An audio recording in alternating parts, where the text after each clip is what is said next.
Could you tell me the name of your play again? Gods must be crazy. The gods must be crazy. The Gods Must Be Crazy. And are you guys ready? Yeah. Think Okay. so. Begin. Welcome to Mount Olympus. My name is Zeus and I'm going to be your host today. There's a top God there, I can assure you that we guys are very, very powerful. But we also got a share of quirks. Some of us have been known to be silly, angry, or even downright jealous of you humans. Not me. No human should be ever beautiful and popular as I am. Anyone who tried to would be in big trouble. See what I mean? Now today I want to tell you the story of a young woman named Psyche who had the sad luck to be born angry. What? Sorry, I meant almost as beautiful as Aphrodite here.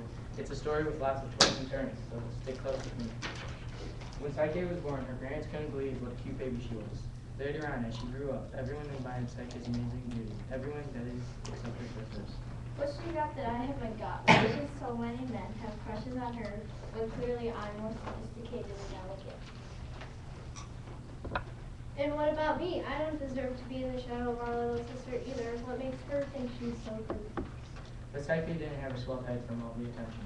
When Salters came from all over Greece to ask her to marry them, she could hardly be bothered. Do these guys have to follow me wherever I go? I can't even go down to the well without being followed by 10 of them. I wish they'd go away. Aphrodite couldn't agree more with Psyche's wish. She knew the men following Psyche around had forgotten about her and her need for worship. If there's one thing I can't stand, it's a human hating gods. Where's my son alive? Right here, Mom. May I say you look stunning today? Don't try to butter me up, kid. I've got a job for you. Chew your little magic arrows at Psyche and make her fall in love with a rock, skunk, or a tree. That will teach you a lesson. Ciao! Anything you say, Mom. I'll be back by 2 shakes of Pegasus' tail. But when the winged archer flew to Psyche's home and got a better look at her, he had a change of heart. Wow, she's even prettier than... No, I better not say. I can't make her fall in love with the skunk. I'm gonna put this arrow away and go home. As Cupid went to put the arrow away, though, he accidentally jabbed his finger with the arrow's tip. According to the magic arrow rules, he was not sure to fall in love with the first person he saw. That person was a beautiful human, Psyche. It was his mother's worst nightmare, but he was never going to let her know. Instead, he set out to get help from his friend Apollo, the god of the sun and fortune telling. It wasn't long before Psyche's big stream of marriage proposals dried up, almost like magic, you might say. Well, I guess there is some justice in the world. We both married princes, but our darling little sister hasn't landed anyone. Too bad, I'm all broken up about it. Psyche's parents feared that the gods now hated their youngest daughter for some reason, so they too went to the god Apollo for help. Your daughter's fate isn't a happy one. She's destined to be the bride of, well, a monster with wings who lives on top of a mountain. If you want the gods to be happy, you have to leave her by the side of that mountain. It wasn't true. Cupid had told Apollo to sail with him, but Psyche's parents didn't know that. With broken hearts, he took her to the mountainside. As night fell, Psyche fought hard to keep up with her. But the dark and cold were more than she could stand. A deep sleep fell over her. As she slept, a gentle wind magically picked her up and carried her to a hidden mountain. When she woke up, she found herself on the steps of a beautiful new mansion. Where am I? Anyone home? Can someone tell me whose house this is? It's your house, Psyche. I am the husband the gods have chosen for you. I love you, Psyche. You're the monster? Well, actually, I'm pretty okay looking. I'm not a monster. Then come out and let me see you. No, I want you to love me for who I am, not what I look like or what my family is. I'll come and visit you at night when the house is dark. And if you try to see me, everything will be ruined and we'll have to go our separate ways. We guys can be a little shy around here.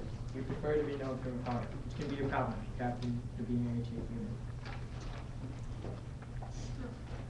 All right, husband, I can trust what you say. So the two lived quite happily in their new house. They talked all day, but Cupid didn't stop hiding himself from Psyche until night and touching the house. Everything was going along amazingly, well until Psyche began to miss her family.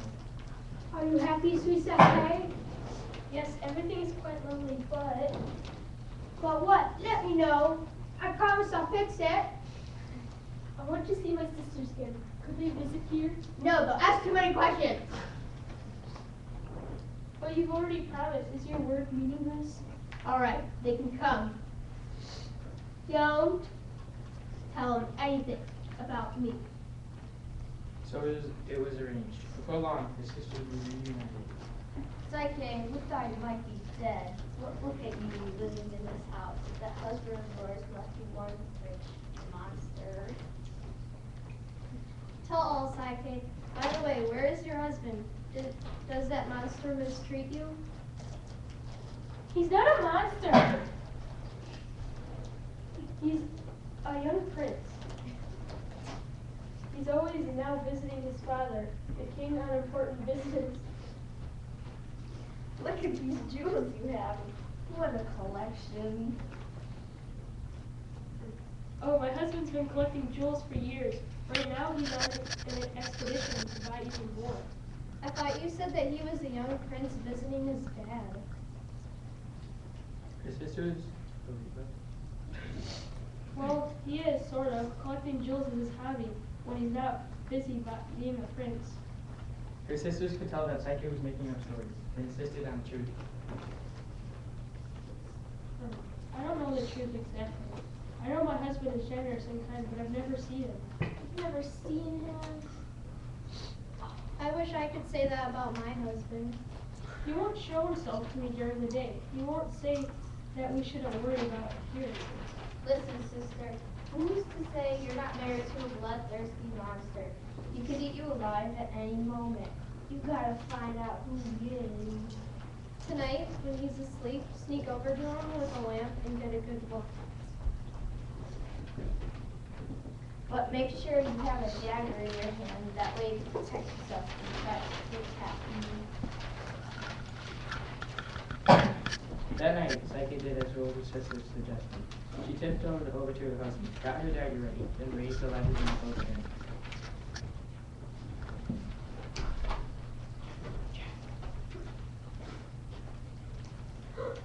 It's Cupid. I'm married to the god of love. Her hands started shaking. The dagger fell from her trembling fingers, and a drop of hot lamp oil splashed onto Cupid's shoulder. That was some alarm clock. You didn't listen to me. Well, now that I've seen you. Goodbye. No, wait, please. Finish. In a flash, Cupid and the house were gone. Psyche found herself sitting in an empty field, all alone, realizing what she had lost. She began to cry. Psyche wasn't the sort of person to sit around and feel sorry for herself. She searched high and low for Cupid, and finally learned that he had gone back to live at his mother's house. Psyche regretted having to speak with the great goddess of beauty, but in the end she went to the temple of Aphrodite to plead for Cupid's return. Well, look who it is. Don't you think you've caused enough trouble already? Please, goddess, tell me where I can find my husband. I've got to look up safe and sound for recovering the nasty burn you gave him. You're not good enough to be his bride anyways. Please don't talk to me like that. Are you willing to take a few tests to see if you're worthy of him? Yes, yes. Fine. Here's the first test. Aphrodite picked up 3 huge rats, each filled with different kinds of grains, and dumped them all around the ground.